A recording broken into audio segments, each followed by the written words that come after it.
to Kermode Uncut. I'm here at the beautiful Cinema Museum in South London. It's an absolute treasure trove of cinema trivia and memorabilia. Anyways, I'm sure you know there's a big new movie out this week, Pompeii, directed by Paul W.S. Anderson, not to be confused with Paul Thomas Anderson, very, very different directors. Kit Harington was on the programme, the Radio 5 show I do last week, talking about his starring role in Pompeii. And as a result of Pompeii, there's been a lot of interest in the press about the return of disaster movies. There was a very good piece by Nicholas Barber in The Guardian looking at the whole history of disaster movies. Some years ago, I made a documentary about disaster movies. It was called, I think it was called Fire in the Sky or Hell Underwater. It might have been called Hell Underwater or Fire in the Sky. We kind of worried away at the order of those two things. And it was looking at the whole history of disaster movies right back to the beginning of cinema, you know, biblical epics, saying that from the very, very earliest moving images, people have been putting images of disasters on screen. So what better time than now to give you my top 5 disaster movies. At number 5, A Night to Remember. Not because it's a brilliant film, although it is a brilliant film, but more because it's not Titanic. I remember having a conversation with the studio head Sherry Lansing about this and explaining to her at great length that the difference was that A Night to Remember was a film about Englishness in crisis, but Titanic was a film about Leonardo DiCaprio's cheekbones, to which she replied, yes, that's all very interesting, but your problem is you're not a teenage girl.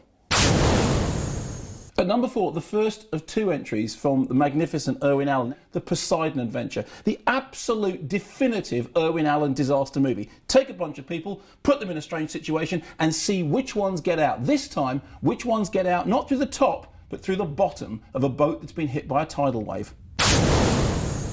At number 3, Noah. Why? Well, because, as I said before, disaster movies are rooted in biblical epics. From the very, very beginning of cinema, we had 2 stories recurring, the story of Noah and the story of Pompeii. Now, Noah, as directed by Darren Aronofsky, was described by its director as the least biblical film ever made. And he's definitely got a point. I mean, I've read that section of the Bible, and there is no mention of 25-foot-tall rock monster transformers.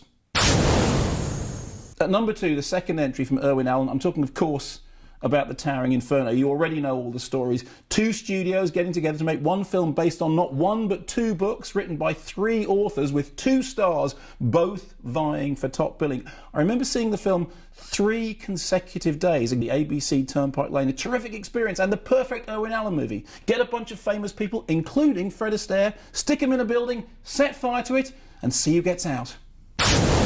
And at number 1, my favourite, perhaps not the best, but my favourite disaster movie of all time, at least at the moment, Melancholia. I mean, think about it. This is a film which, in the first 5 minutes, we see the whole planet get destroyed. The whole of the Earth gets completely totaled in the opening section. But then we go back in time so that everyone can spend 2 hours being really miserable in a sort of Lars von Trier way. Lars von Trier made the film and then kind of felt disappointed with it because, as he said, it was too sweet. It was like double cream. Yeah, a movie in which the world ends, everyone's miserable, and somebody is so depressed it causes a global apocalypse was too happy for Lars.